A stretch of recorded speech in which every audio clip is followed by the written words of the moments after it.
కాంగ్రెస్ ప్రభుత్వంపై ఎమ్మెల్యే కూనంనేని సాంబశివరావు ఆగ్రహం వ్యక్తం చేశారు. వీళ్ళ పాలన అంటూ మండిపడ్డారు.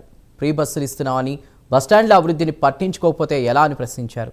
అన్ని బస్టాండ్లను అభివృద్ధి చేయడానికి కేవలం 700 కోట్లు సరిపోతాయని, అభివృద్ధి చేయాలంటే తెలివి ఉండాలని అన్నారు. తనకు కోపం వస్తున్నా కంట్రోల్ చేసుకుంటున్నానని, తన చేతిలో అధికారం ఉంటే బ్రహ్మాండంగా అభివృద్ధి చేసేవాడినని అన్నారు. అయితే నిరుత్సాహపడకుండా ప్రజా పోరాటాలు చేద్దామని పిలుపునిచ్చారు. మొత్తం 143 బస్ స్టాండ్ 5 కోట్లు వేసుకో, ఎంత అవుద్ది? 700 కోట్లు.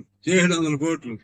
వీళ్ళ పరిపాలన, వీళ్ళు పాడుగా బీపీ లేస్తుంది. తిట్టలేక ఈ మాట అంటున్నా. ఆడాళ్ళు అన్నట్టుగా అనాల్సి వస్తుంది. నాకు అంత కోపం వస్తుంది బస్ స్టాండ్ లో చూస్తుంటే. ఎందుకంటే అసలు నేనైతే సంవత్సరంలో మొత్తం రూపమే మారుతా. తెలివి ఉండాలి కదా, తెలివి ఉండాలి, పట్టుదల ఉండాలి, దీక్ష ఉండాలి. ఇంత అన్యాయంగా ఉన్నాయి.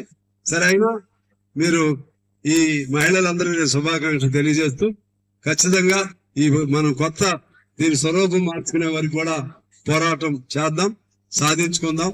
మీరందరూ నా పైన, అందులో ఆర్టీసీ సోదరులు ఎంతో ప్రేమతో ఉంటారు. నాకు అనుబంధం. మీ అందరికీ మీ సమస్యల పరిష్కారం కోసం ఫైట్ చేస్తున్నాను. అలాగే మన ప్రాంత అభివృద్ధి కోసం కూడా ఫైట్ చేస్తూ